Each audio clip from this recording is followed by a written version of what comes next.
And please welcome Attorney General Pamela Bondi.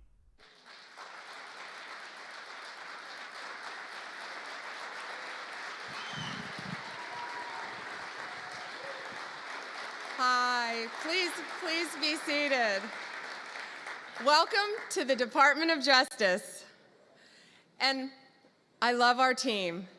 Todd Blanche, Emil Bovey, Kash Patel, soon to be Terry Cole, Gadi Saralta. Thank you all. We are going to fight to keep America safe again.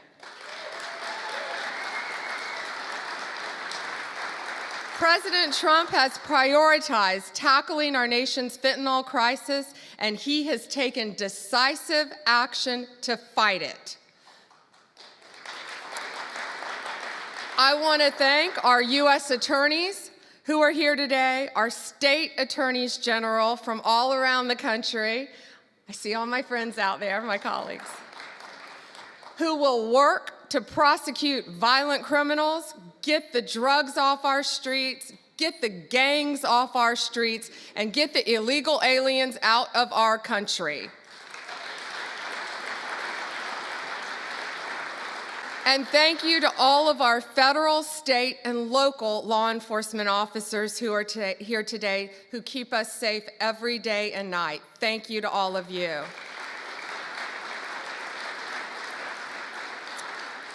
Today we have with us one of the most effective drug-seizing teams in the entire country. I said I wish I told them earlier, take them and put them in every major city in the country. Since January, they have saved millions of lives taking drugs and illegal weapons off the streets of Boston. And Todd, they asked us for more U.S. attorneys. I told them we're on it.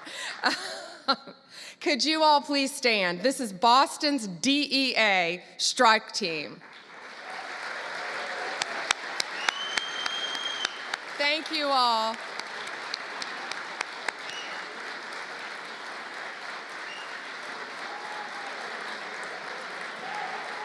Thank you.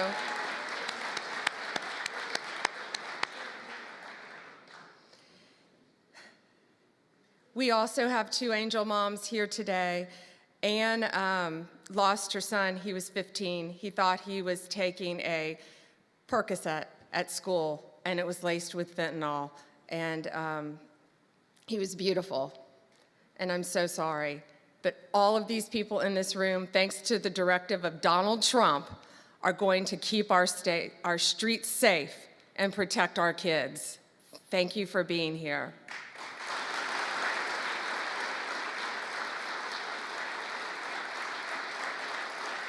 And Tammy's beautiful daughter, Kayla, was murdered violently by an illegal alien from El Salvador who should not have been in our country. And thanks to Donald Trump, they will all be deported very soon, thanks to his work, Homeland Security, and I say the unsung hero, Stephen Miller.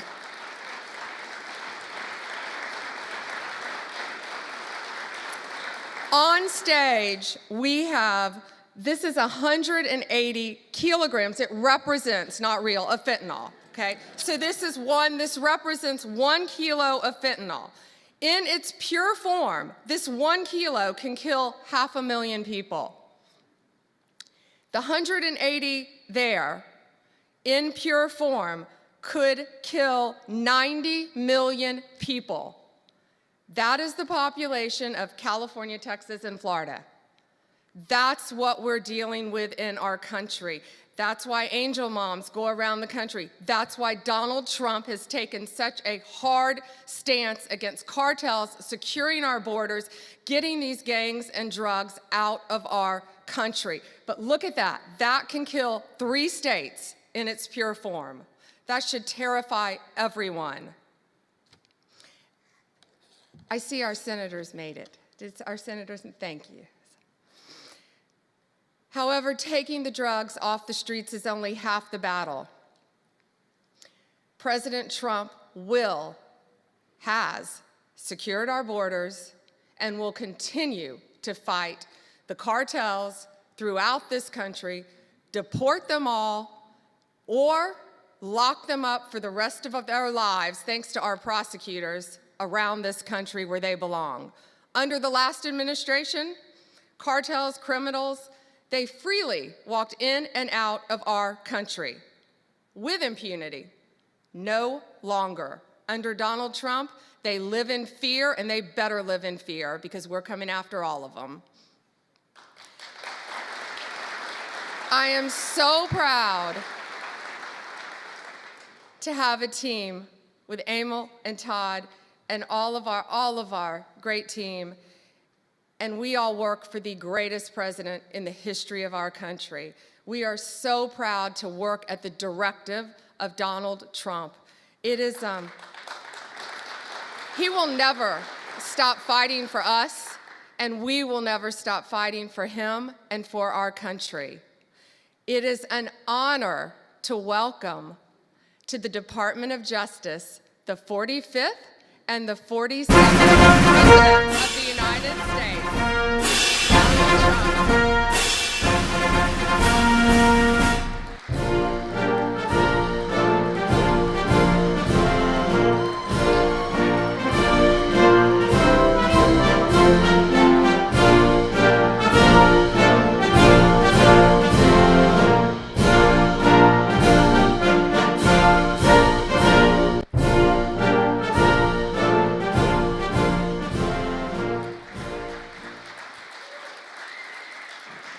Well, thank you very much.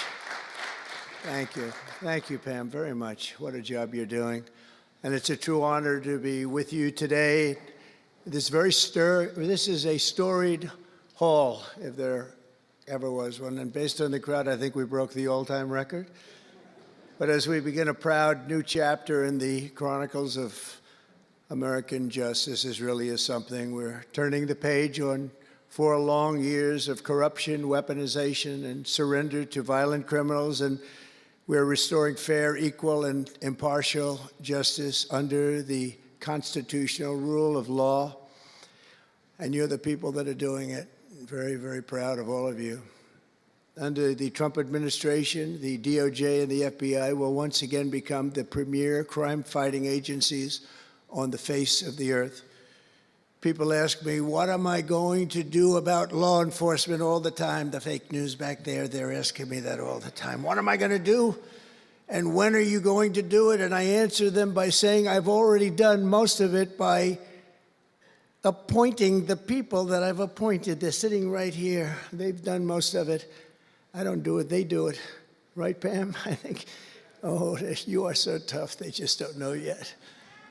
Let me begin by congratulating the incredible people who will lead these historic reforms.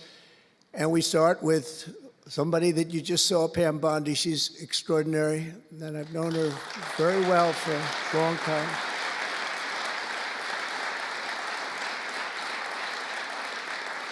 I watched her for a long time in Florida, for years in Florida, and highly experienced. She seems so young, but she's highly experienced, that I can tell you. She was a phenomenal Attorney General in Florida, and she's going to do a really amazing job. Also, our new director of the FBI, Kash Patel. Kash, right.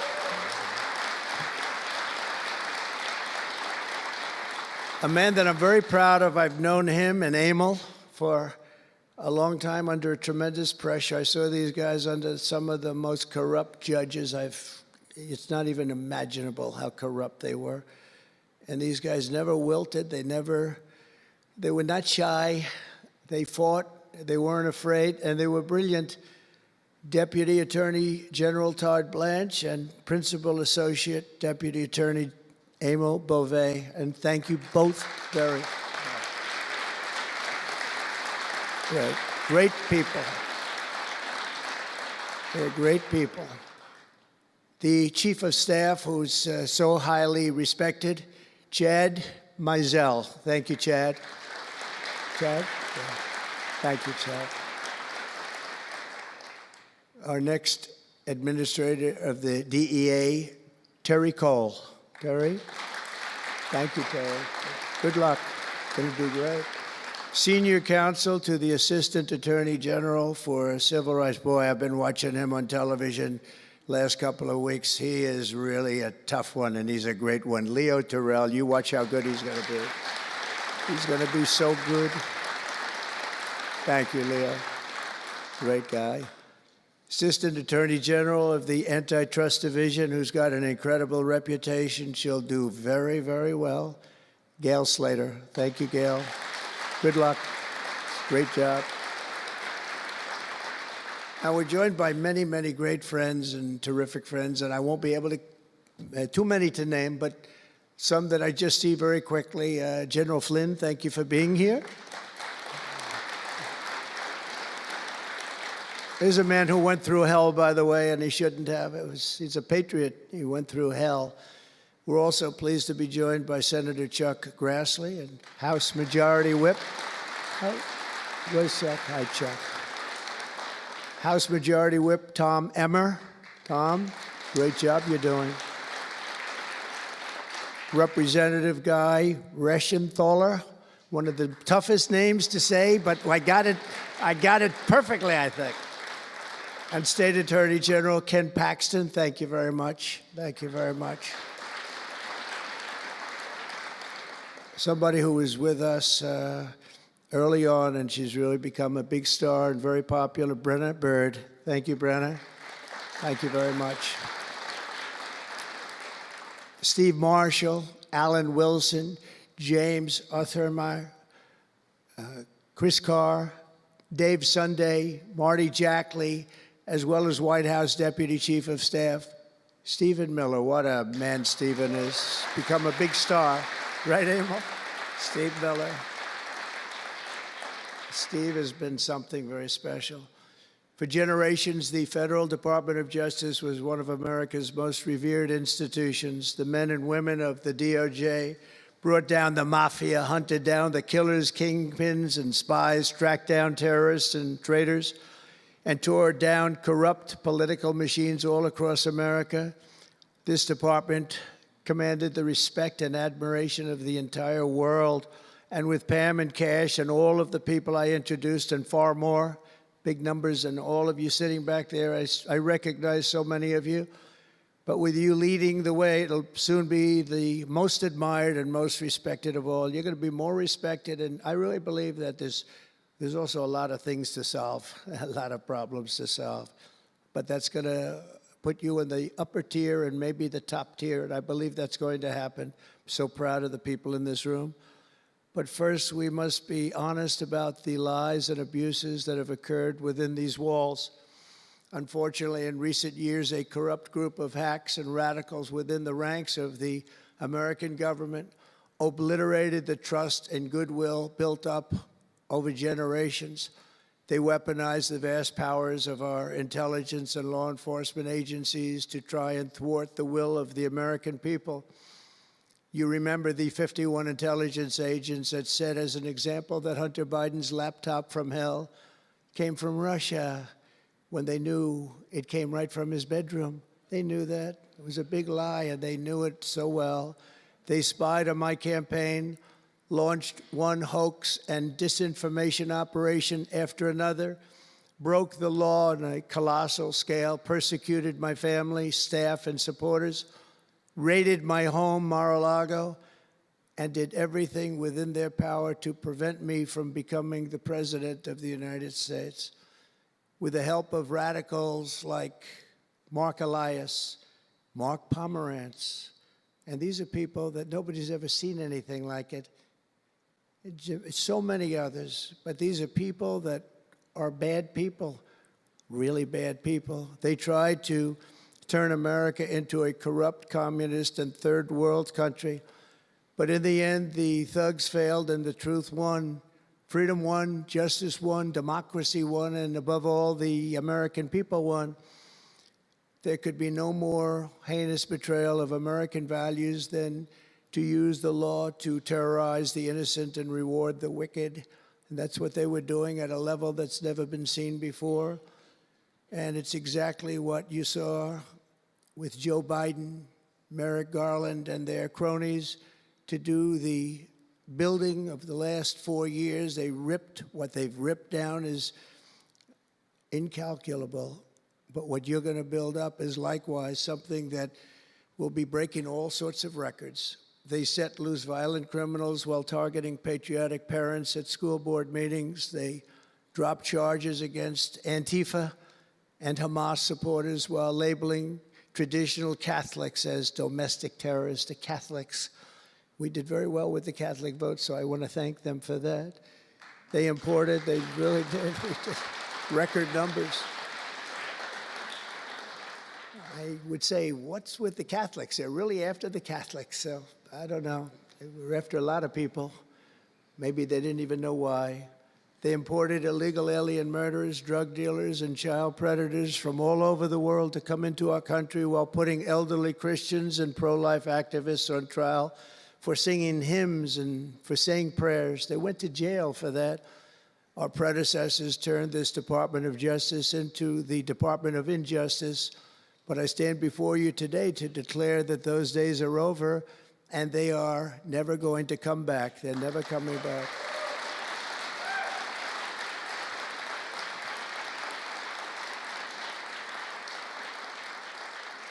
So now, as the chief law enforcement officer in our country, I will insist upon and demand full and complete accountability for the wrongs and abuses that have occurred. The American people have given us a mandate like few people thought possible. We won every single swing state.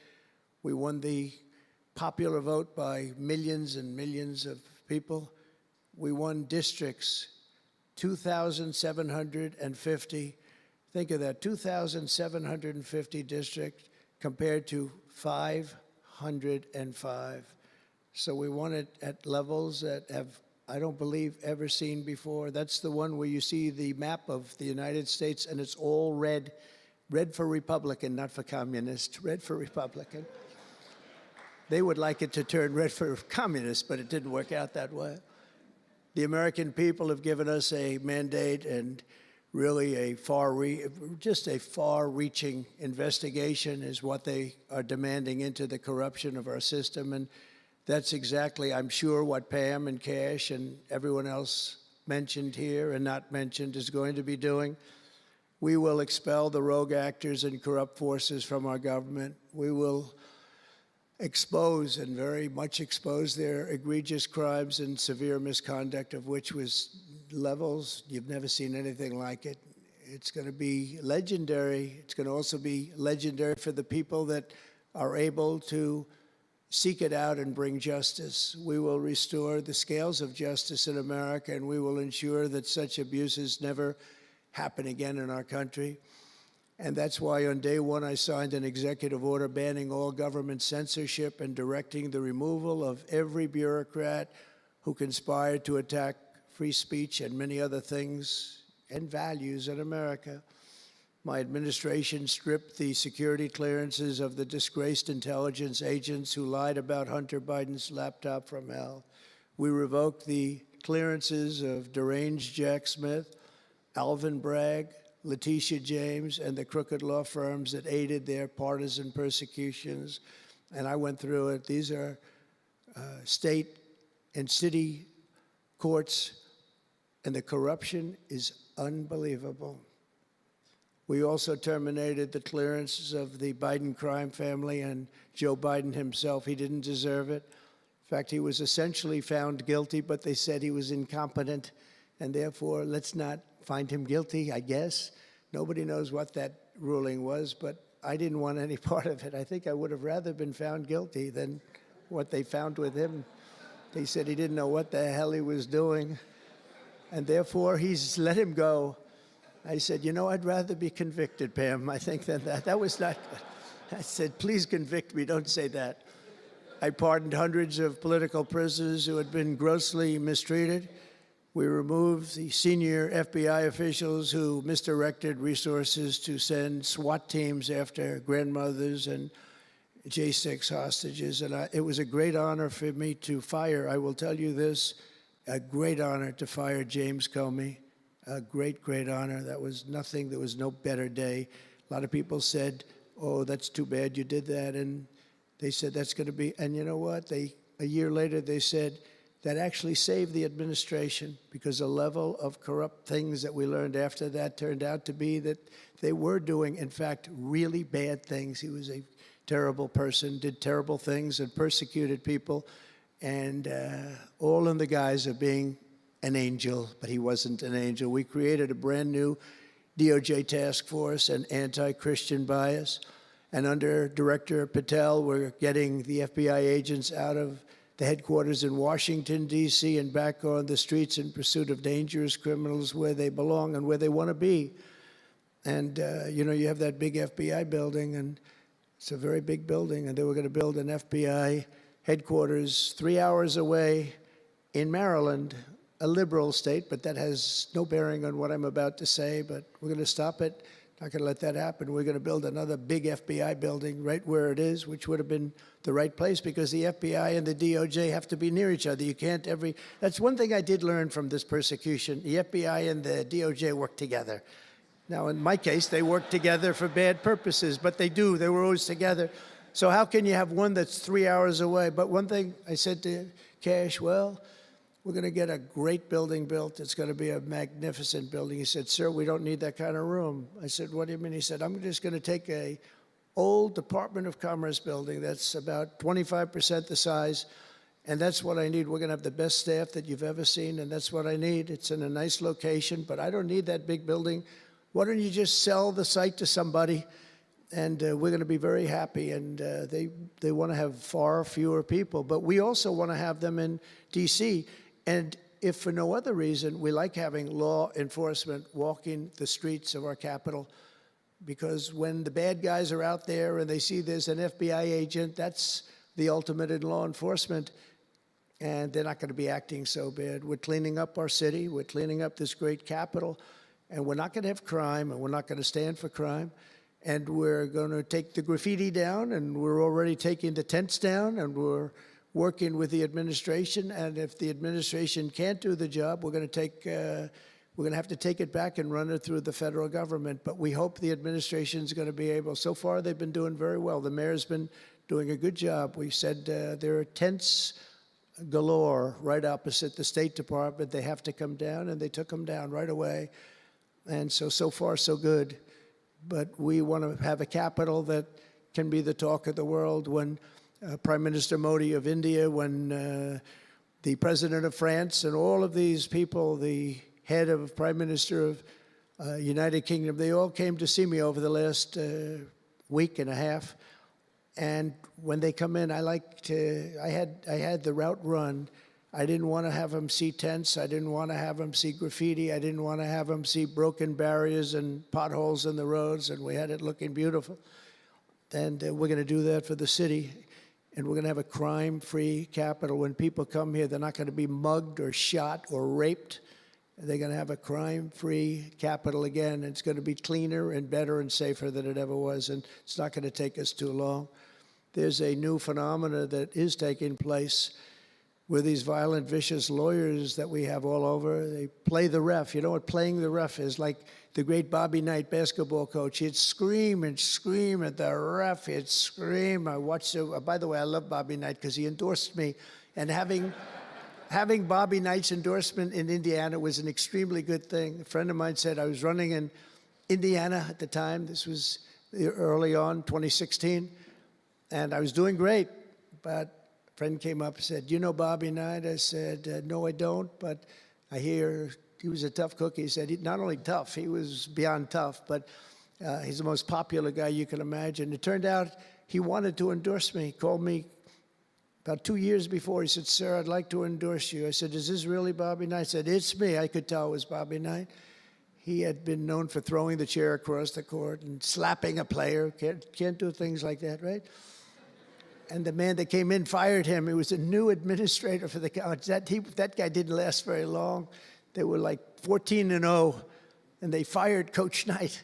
That was not good, but he had a little chip in his shoulder. But he loved Trump, and he came in, and he said, I'd love to endorse you. He said, if you ever run, please call me. So he said, you know Bobby Knight? I said, well, I don't know him, but he called me a couple of years ago. It was an amazing phenomenon. I took his number, and on each side of my desk in New York, I had stacks of paper, like nice and neat, but about 2 feet high each. And I said, you know, I wrote his number down and I put it here 2 years ago. And I said, let me see if I can find it. It was almost like a miracle. I had other miracles that happened too. My ear is still throbbing. That was a miracle. That was a miracle also, wasn't it? That was a miracle also. Thank you. Thank you, Leo. Thank you. Thank you, my man. That was a miracle. Anyway, okay, that's it. That's very nice, thank you. But, so he said, Bobby Knight. So I said, you know, I put his name down and I wrote it down. It's in one of these stacks. I lifted up. There would have to be 2,000 to 3,000 pages in each stack. I lifted it up, the first one, had no idea. And there was his name on a little card, Bobby Knight with his number. It was like incredible. I tell that story all the time. And I called him and dialed a number. He said, I've been waiting for you to call. And he went out and he made a speech for me in a packed arena in Indiana, and it was over. It was over. He was a tough guy. He actually went a little far, you know. If you remember, he made a great speech because he was actually a motivational type guy, to put it mildly. But he left the stage, and then I'm talking, and he walks back onto the stage. I said, "Uh-oh, this is trouble. Why is he coming back?" He was a big guy too. Why is he coming back? He said, "May I say a few more words?" I said, "Yeah, go ahead, Bobby, say a few more words." A little different. And he said, "And let me tell you something about this guy, Trump. This guy, if he has to, will use the nuclear weapons that we have. He will use he has no fear. He's going to use, and that's the kind of guy." And he walked off the stage. I said, I think I'm in big trouble, Pam." That was not good, but it worked out okay. In the meantime, we won the state in a landslide, and it was great, and it was just an amazing period of time. But this is the most amazing period of time. I think this is more amazing. What's taken place has been more amazing. I think it's more consequential, and if we do the job, you know, one of the big media outlets said what we did was the most consequential election in the last 129 years. Well, if we do the job that we're all capable of doing, I think it's going to prove to be that and then some, and that's what we want to do. We have a real big shot at making this country so great, so great. What happened to our country was so sad. What they've done in 4 years to our country with the borders, with Afghanistan, the most embarrassing period of time, allowing the Russian situation, it was never going to happen, with Ukraine. Allowing October 7th to happen would have never happened, because under me, Iran was totally broke. They had no money. They weren't giving any money to Hamas or Hezbollah. It was totally broke. But allowing inflation, look at what inflation's done to people, been so devastating. And now you see that, by the way, price of eggs is down 35% in the last week and a half. We're doing a good job. Brooke is doing a good job. Brooke Rollins and everybody. And inflation's down, interest rates are down, gasoline has come down to a level that we haven't seen in a long time. All things that we wanted to do, because then everything else is going to be coming down. We want it to come down. We want bacon to come down, and groceries, a term I used to use. It's sort of an old-fashioned term, but I used to use it on the campaign trail, those last 90 perfect, beautiful days. We just hit it. And I want to thank Susie. You have done a great job, Susie Wiles. Great job, Susie. A big magazine just named her the most powerful woman in the world, and that's okay with me. She is the most powerful woman. You think about it, John, right? The most powerful woman in the world, but she's great. And we had a great 90 days. It was a perfect 90 days, and it was a great result, but we want to put that result to good use by doing a phenomenal job. And I want to tell you that Todd and Emil know this very well. We had an amazing judge in Florida, and her name is Eileen Cannon.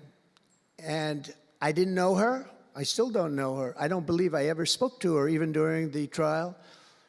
But I did appoint her, federal judge.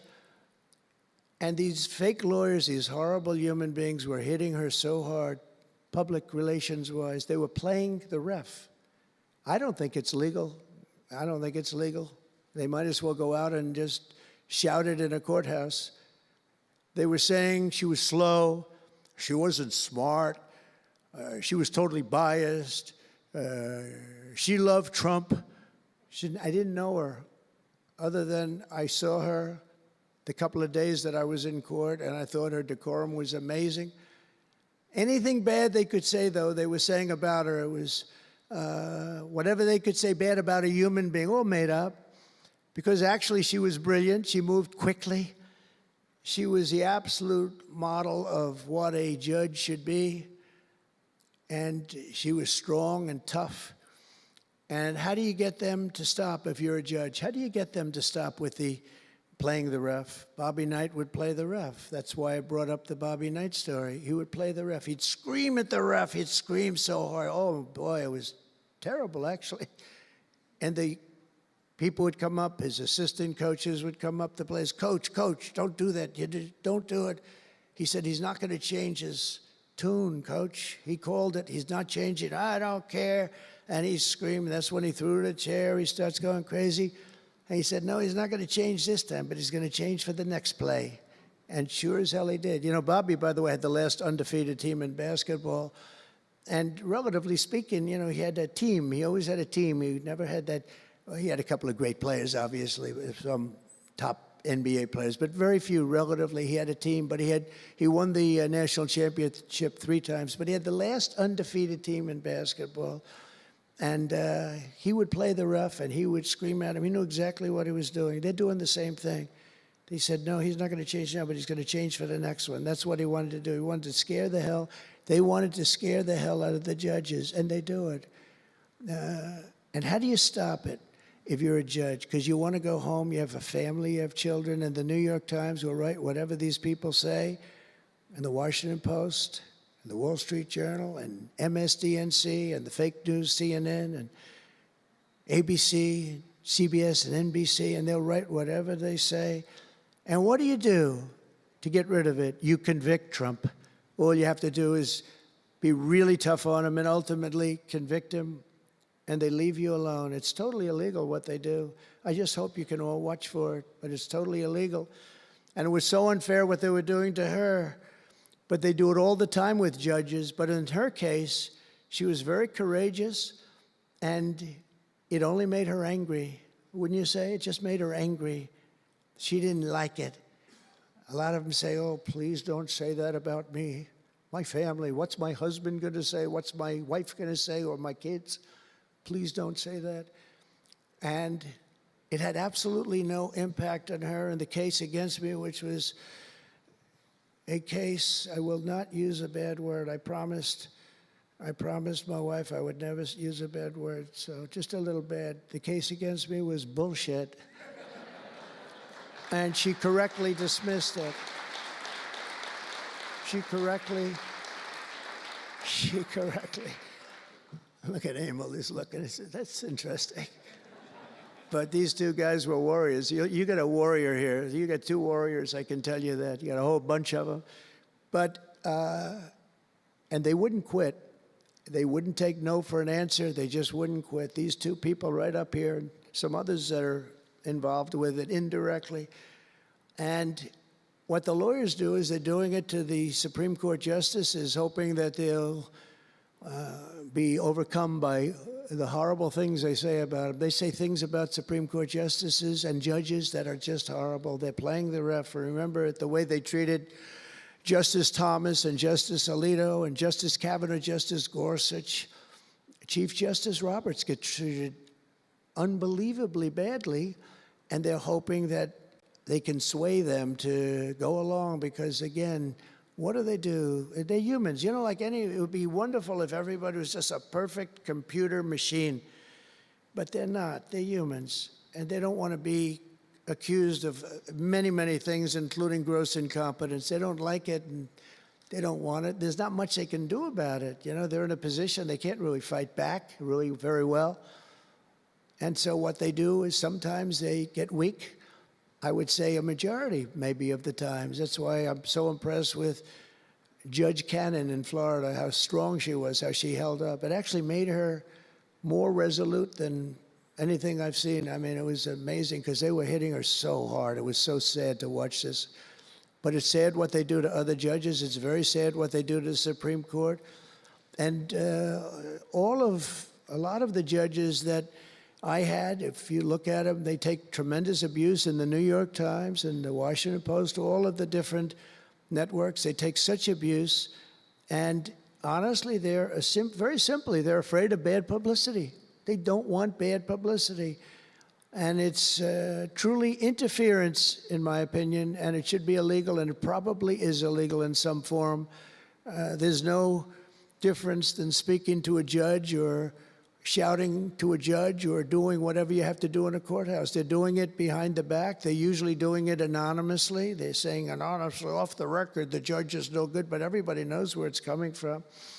And it's totally coordinated. It's a campaign, and it's by the same scum that you have been dealing with for years, like guys like Andrew Weissman, deranged Jack Smith. There's a guy named Norm Eisen. I don't even know what he looks like. His name is Norm Eisen of Crew. He's been after me for 9 years. Now, Crew is a charitable organization. And the reason I'm saying this, Todd, is I'm only going to get one chance to say this. But these are bad people. I don't know who he is. I don't know what he looks like. But everything I read is Norm Eisen of Crew. And Crew is a charitable organization. And that's a political thing. His sole life is to get Donald Trump. And he's been vicious and violent, and he's trying, and he probably had pretty good success over the years. But with me, how did he do? I think I'm president. Am I here because I'm president? But we had to take all of that abuse. Even during the trials, we had to take tremendous abuse. Like, you know, these wonderful guys, they're not legitimate people. They're horrible people. They're scum. And you have to know that. And you're going to have these cases where you can't allow yourselves to be deflected. You just can't let it happen. You have such a higher calling. And I believe that CNN and MSDNC, who literally write 97.6% bad about me, are political arms of the Democrat Party. And in my opinion, they're really corrupt and they're illegal. What they do is illegal. It makes no difference how big a victory I had. I can have the biggest victory in history. It makes no difference what kind of a failure the other side has. These people are going to go after me. And I said it during the other night, during the big speech on Tuesday night. I said about Democrats, and I don't like that. I have great respect, by the way, for what Schumer did today. He went out and he said that I'm going to have to vote with the Republicans because it's the right thing to do. I couldn't believe what I heard. But, you know, I think he's going to get some credit for it. I think. Let's see what happens tonight with the big vote as it comes. But these networks and these newspapers are really no different than a highly paid political operative. And it has to stop. It has to be illegal. It's influencing judges, and it's really changing law, and it just cannot be legal. I don't believe it's legal. And they do it in total coordination with each other. And everything we do, we're restoring law, restoring order, and restoring public safety in America. That's what we want to do. And we're bringing honor and integrity and accountability back to the highest levels of the FBI, DOJ, and throughout our government. We're bringing our country back faster than anyone ever thought possible. We're working so hard at doing it, and we want fairness in the courts. The courts are a big factor. The elections, which were totally rigged, are a big factor. We have to have honest elections. We have to have borders, and we have to have courts and law that's fair. Well, we're not going to have a country. Crooked Joe Biden got us into a real mess with Russia and everything else he did, frankly, but he didn't know about it, and he, generally speaking, signed it with AutoPen, so how would he know? That AutoPen is a big deal. I don't know, you know, they're having, who's doing this? So when my people come up, Will and all of the people, Steve, they come up and, sir, this is an executive order. They explain it to me, and, you know, 90% of the time I sign it, 99% of the time I say do it. But they come up and I sign it.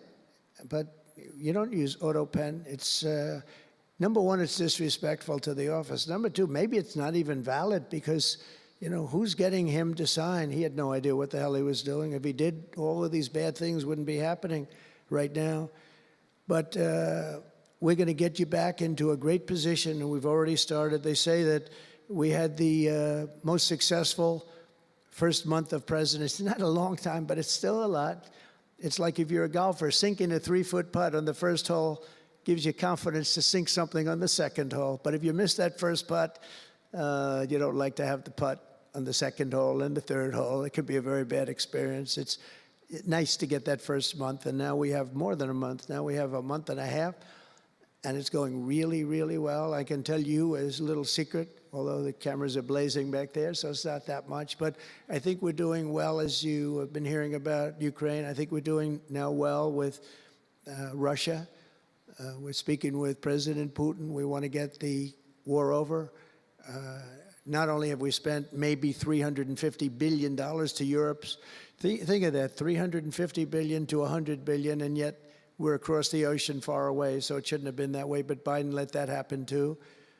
And we're getting a deal where we're going to get that back, but much more importantly are the lives that we're talking about. On average, 2,000 young people are being killed every single day. Now, they're not from here.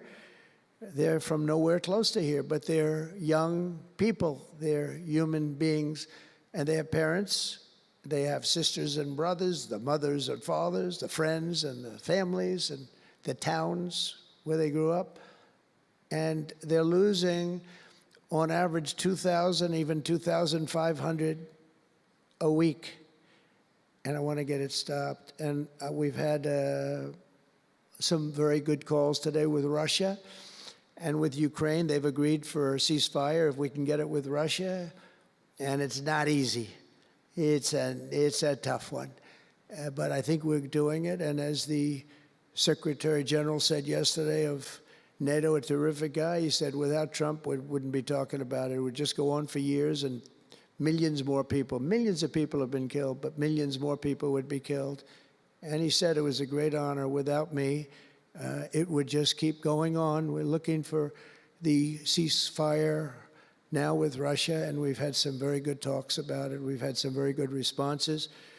And I can tell you that there was a case where there would have been no war if I were president, and it's just 100% would not have happened, would never have happened. I used to speak to President Putin a lot about it. I said, don't do it. Don't do it. I won't tell you what the consequence was. I won't tell you what he said. But if he believed even 5% of what I said, then he would say, I'm not going to do it. And I think he did. But we had a good relationship, and we had a professional relationship, and his respect for this country. And I think we've had some very good results. So, you know, I haven't been able to say that to anybody else. I haven't wanted to say it until just before I came here. I got some pretty good news. So, but we have to see what happens. It's still a long way to go. The fighting is unbelievable. Russia has a large group of Ukrainian soldiers, as we speak, surrounded and in grave danger. They've been able to surround them. They're in grave danger. Biden should have never let this war happen. First of all, you don't want to pick on somebody that's a lot larger than you, even with the money. There's a lot of money that we gave them and a lot of equipment. We make the best military equipment in the world, but even with all of that, it's unbelievable. Right now, you have a lot of Ukrainian soldiers that are encircled and in grave danger, and I've asked them not to kill those soldiers, please, not to kill those soldiers. We don't want them killed. It's such a shame to see what's happened. A thing like that would have never happened. Inflation would have never happened. October 7th would have never happened. Israel, Iran had no money. They were totally broke. Think of it. They had no money to give to anybody. They were totally broke. And within a short period of time, as soon as Biden came in, he took out all the sanctions. In China and everybody else that wasn't buying oil from Iran was buying it at levels that they never spent before. And it was a sad thing. And if you look at Afghanistan, that was probably what got Putin started, because when he looked at how horribly we looked, I think the most embarrassing day, not that we got out because we were getting out. I would have been out faster than them. I was the one that got it down to the right level. But we would have kept Bagram, the big Air Force base. We would have kept it. Right now, China occupies Bagram. And the reason we would have kept it is because they were 1 hour away from where China has and builds its nuclear missiles and weapons. And they gave that up. At the dark of night, they left the lights on, and They left the dogs behind, by the way. A lot of people say, what about all the dogs? They had a lot of dogs, and they left the dogs behind. And what a shame, what a shame. The way we got out, I think it was the most humiliating time in the history of our country. The way it happened, not that we were getting out, because we wanted to get out, but we would have gotten out with dignity and strength. And what a difference a rigged and crooked election had on our country when you think about it. And the people who did this to us should go to jail. They should go to jail. So I just want to say God bless America, because we have to say God bless. We're lucky we're still here, frankly. And this whole thing could lead, I think we have it. I think we have it. But this could lead to World War III very easily. Could very easily lead to World War III, but I think we're in pretty good shape. A lot better than we were before we got involved, that I can tell you. That was heading into World War III territory, and that would have been a war like no other because of nuclear weapons and other types of weapons that people you don't even want to know about. But as many of you do know, well, we're focused on persecuting, and these people were really focused on persecuting Republicans. The last administration presided over the worst increase in violent crime in our country in many, many decades. We had levels of violence and crime, and a lot of it had to do with the illegal immigrants that came in. Remember when I used to complain about it? Because I knew how tough they were, how mean they were. And they said, no, people that come into our country are all wonderful people. No, they're not wonderful. These are stone cold killers. These are killers they make our killers look nice by comparison. They make our killers look nice. These are rough, tough people with the tattoos all over their face. Historically speaking, I don't want to discriminate against anybody, but historically speaking, they're not going to be the head of any major bank that we know of. These are rough people. These are rough killer people, and they allow them in by the millions. In major cities like New York, Chicago, and Washington, mothers can't walk their children to the park without fear of being shot or killed or raped or anything. Women can't ride the subway without worrying that a hoodlum will shove them onto the train tracks. In New York, it's happened twice in the last couple of weeks. They're standing there, a perfect Wall Street gentleman in one case, and another person who was a worker, good worker, electrician, gets pushed into a train going 45 miles an hour just prior to the train, not stopping, going to go through that. So I know the stations very well. I used to take the subway. I used to feel safe. When I was young, my parents would drop me off at the subway. I'd take the subway to my school. Can you believe it? Today, they wouldn't be doing that. And we want to get a country back maybe where you can do that again, Pam. But it's so sad to see what's taking place. Under the Biden regime, average monthly homicides increased by 14%. Property crime rose tremendously. Violent crime went up at least 37% that they know of. Rape soared by 42%. Car theft rose by 48%. And robberies surged to 63 to 100%. They don't even know what the number is. And I have no higher mission as President of the United States than to end this killing and stop this law-breaking and to making America safe again. And that's what you're all about in this room. We want to protect Americans, and we protect everybody that's in our country, American or not American. We want to have a safe and proud country. We're joined today by dozens of police officers, sheriffs and sheriff's deputies from all across the country.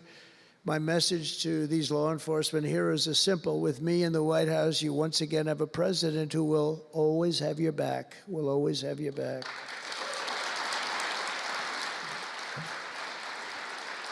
Thank you, fellas.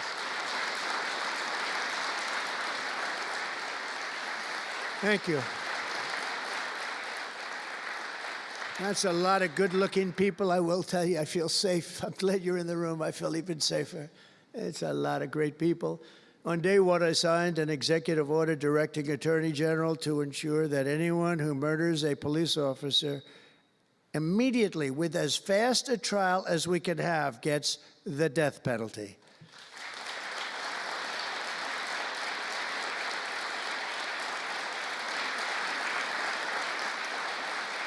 And last month, I fired all the radical left pro-crime U.S. attorneys appointed by Joe Biden. There were so many that were bad. And I know there were some that were probably very good, but there were so many that were so bad and so evil, so corrupt.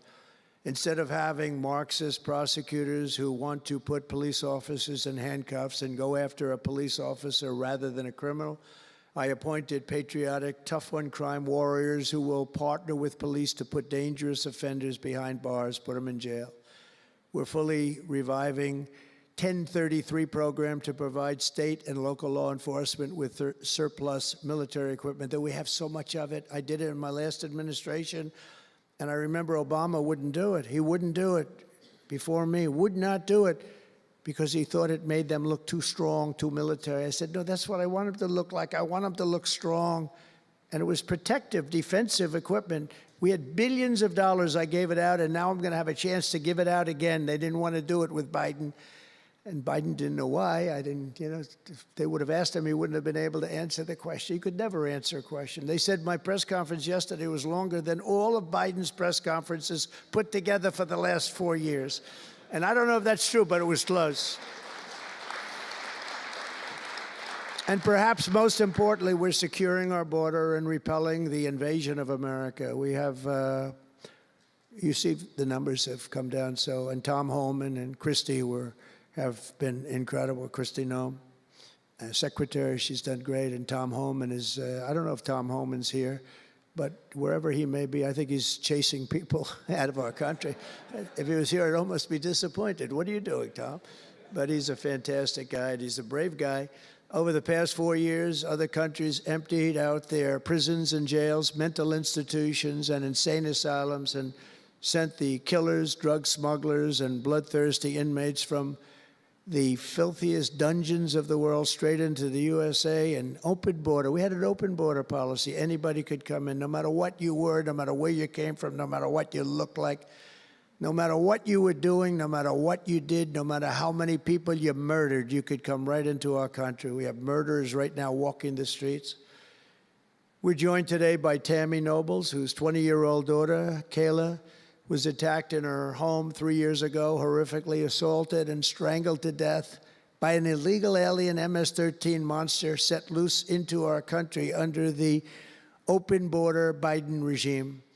Kayla was one of countless American victims ripped away from their families by the open border policies of that administration. And we're also joined by Kayla's stepfather, Jeremiah, and several other courageous angel families here today. And I'd love you to all just stand up and take a bow, because you are incredible people. Please. Thank you.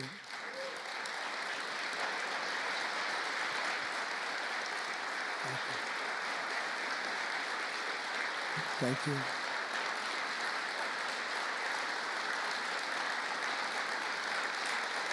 Thank you very much. Thank you.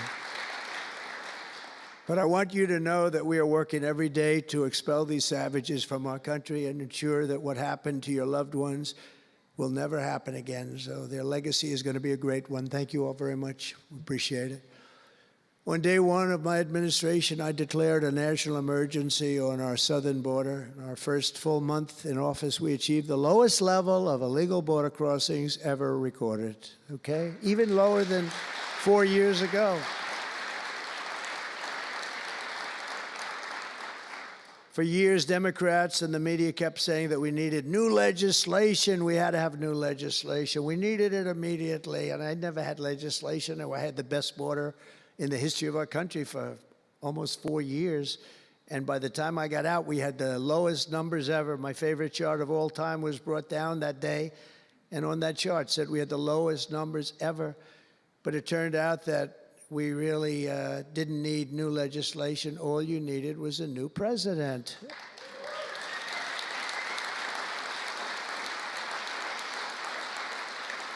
And I said that the other night. That's all you needed was a new president saying, close the borders, because the Border Patrol is unbelievable, ICE is unbelievable, and all of our law enforcement is just incredible. All of you guys are amazing, and the people of our country respect you and they love you, and a lot of times you don't hear that because you have to listen to the fake news back there, but They have great respect for you, so I just want you to know that. And you know, that includes our fire departments, too. They don't get spoken about enough. You know, they go into some of the areas I read where they're shooting them off ladders. Can you believe it? They go up to put out a fire, Leo, and they go and they shoot them off a ladder. It's just unbelievable. These firemen and women are incredible. So I want to put them in the same category because they're just incredible. I also like that the fact they voted for me like at 94%. So I have to mention them. I have no choice, right? But the truth is they're phenomenal people. The law enforcement, fire, everybody, they're phenomenal. Basically first responders, because that's what they are. They're first responders. And we're ending the migrant occupation of America. And what we're doing now is we're liberating our cities and our suburbs and our towns. And you see a big difference. I'm getting calls all the time from even leaders of other countries saying, sir, the whole world feels liberated now. It feels like there's a light over America, but there's a light over the whole world. I hear that so much. It's so nice to hear, too. And I feel it. I mean, I feel it. I look at it. I see the polls. I don't know if the polls are right, but they're certainly very good. I'll take them right now.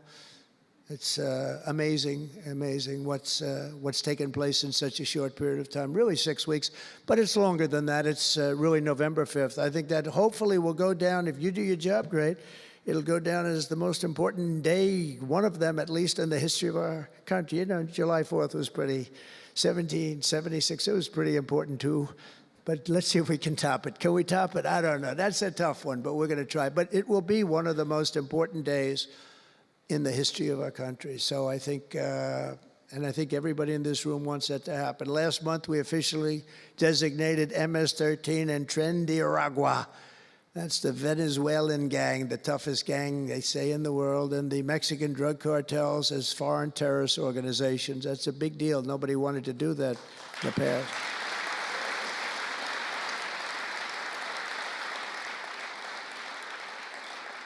And by the way, we've caught hundreds of them, the Venezuelan gang, which is as bad as it gets. And you'll be reading a lot of stories tomorrow about what we've done with them. And you'll be very impressed, and you'll feel a lot safer, too, because they are a vicious group. They went into Colorado. They took over areas of Colorado.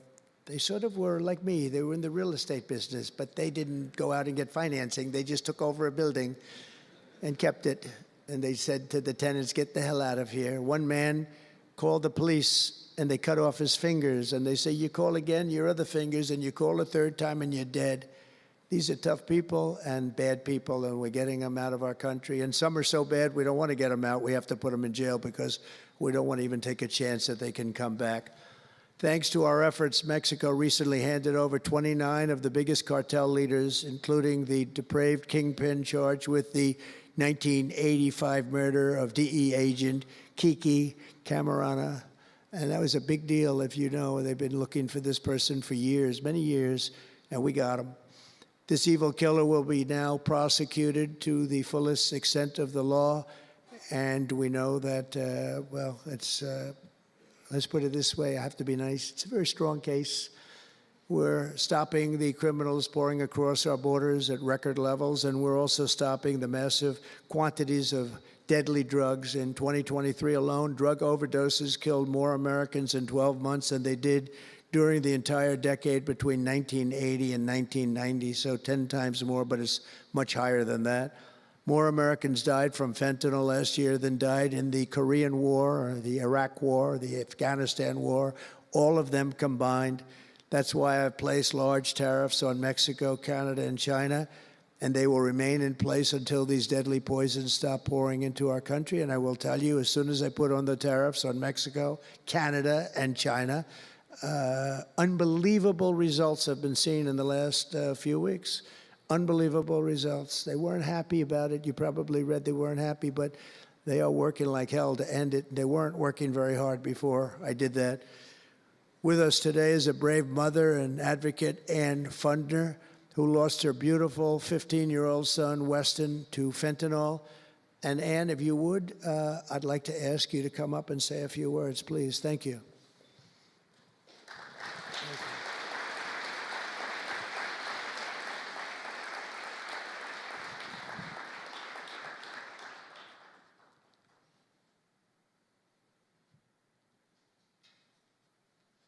Thank you very much. Thank you, darling.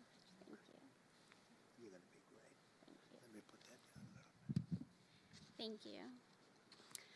Well, first I want to say thank you. I think this is the biggest honor of my entire life, being on stage with President Trump.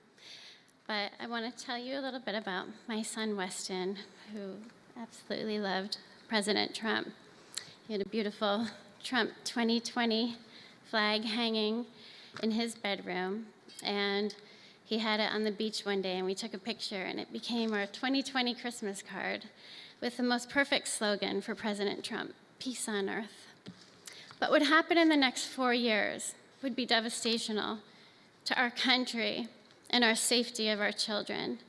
And in 2022, Weston lost his life, a freshman in high school at the age of 15, from a single pill that took his life. The cartels were allowed to operate on American soil and took hundreds of thousands of American lives. And so we knew there was only one person that could save us from the devastation on our American soil, and that was President Trump. And so in 2024, we did the best thing that we could do to keep America safe again, and we elected President Donald J. Trump. Thank you. Thank you. Thank you.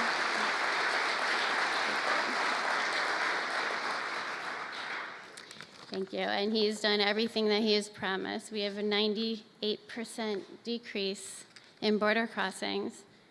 And he has labeled the terrorist cartels terrorist organizations. And he has instilled tariffs because there is no price on human life. And so I feel like I can speak for the entire fentanyl fighting community when I say thank you to President Trump, and thank you to Pam Bondi and everyone out here who is fighting this fight. God bless you. God bless you, President Trump. And God bless America. Thank you. He's up watching you. He's up there watching you. And he's so proud of Mom.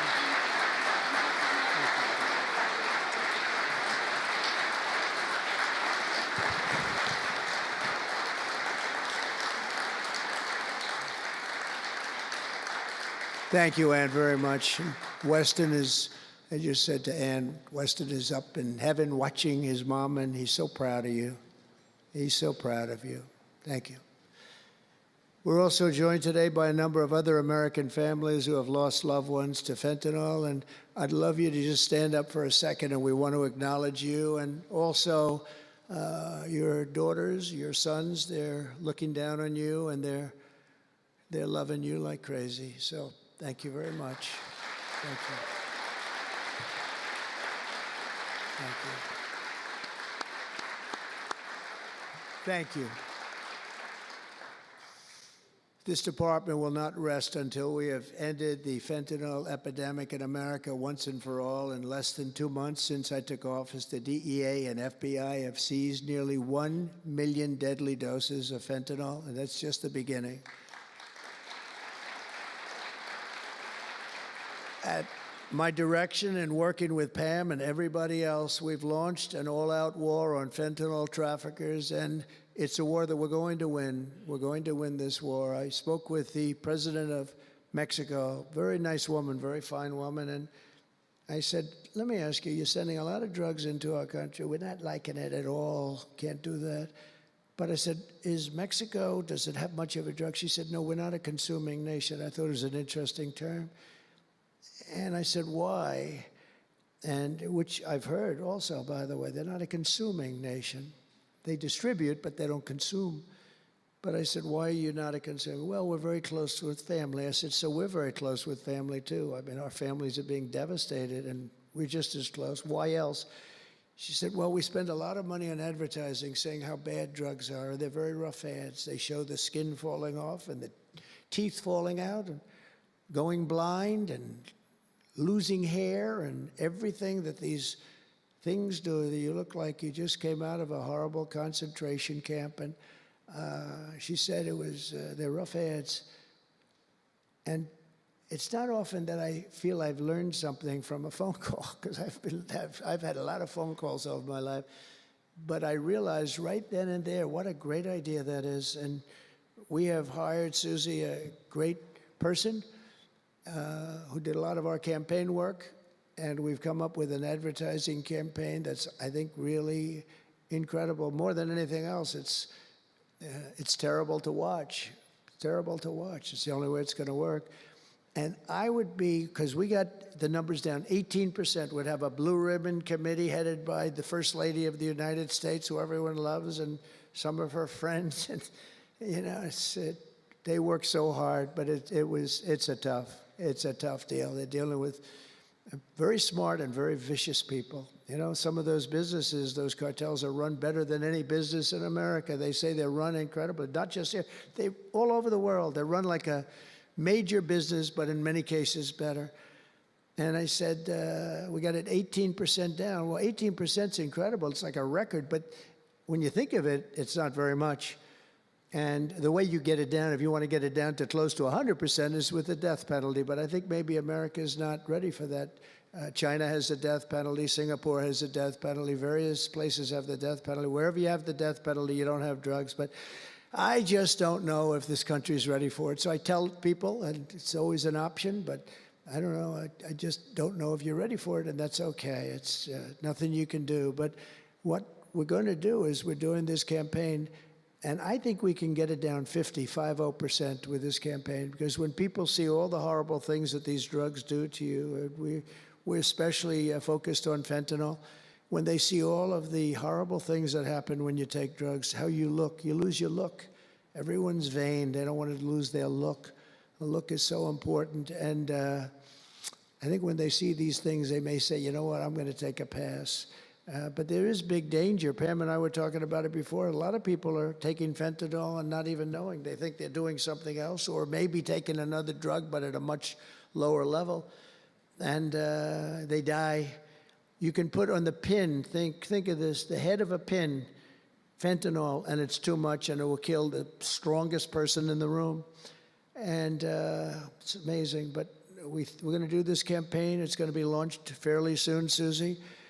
And I think it's going to have a big impact. I think if we got it down by another 30, 35 points, and I really believe we can. I think that's an incredible idea. So I thank the president of Mexico, actually. It was a call on tariffs, and we talked about drugs.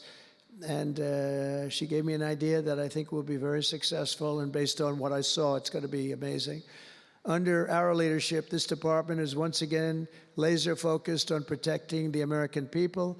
We're defending our borders, our streets, our children, and our good, really God-given, this is God-given rights and liberties once and for all. We're going to defend our country, and we're going to defend our rights.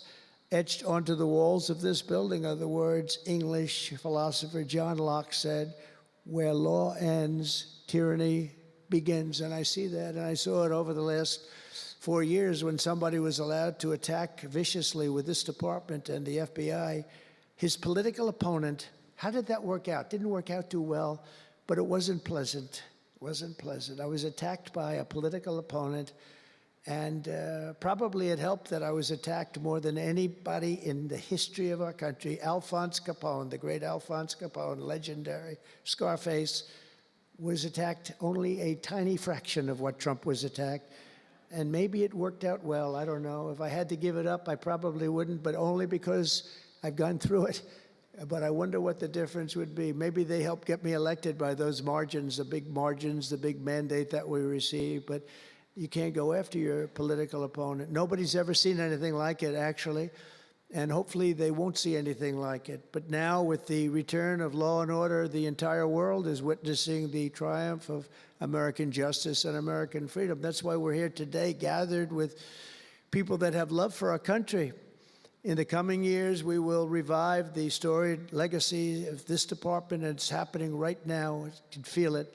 And rekindle the spirit of the great lawmen and legal lions of the past, Americans like Wyatt Earp, Elliot Ness, Frank Hammer, Rudy Giuliani. Rudy Giuliani had to suffer greatly, greatly. The greatest mayor in the history of our country had to suffer greatly. Ed Meese, Antonin Scalia, Robert Jackson, and Robert F. Kennedy. We will rebuild pride in our institutions. We will restore the prestige of this great department, and we will bring back faith in our justice system for the citizens of every race, religion, color, and creed. And I want to just tell you that this has been a great honor. I was asked to do it, and I said, is it appropriate that I do it? And then I realized it's not only appropriate, I think it's really important. And I may never do it again. I may never have another chance to do it again, because this is something that I'm leaving to the greatest people I know, the best people, the smartest people, the toughest people I know. And they're going to do an incredible job. And it's an honor for me to have won this election so that I can appoint these people to do their job, and they're going to do it like you have never seen. So I just want to wish all of you good luck. It's going to be an interesting journey. Not going to be easy, but you're going to win. You're going to win, win, win, and fight, fight, fight. And it's going to end up being a tremendous result for this country. So thank you all very much. God bless America. God bless you all. Thank you.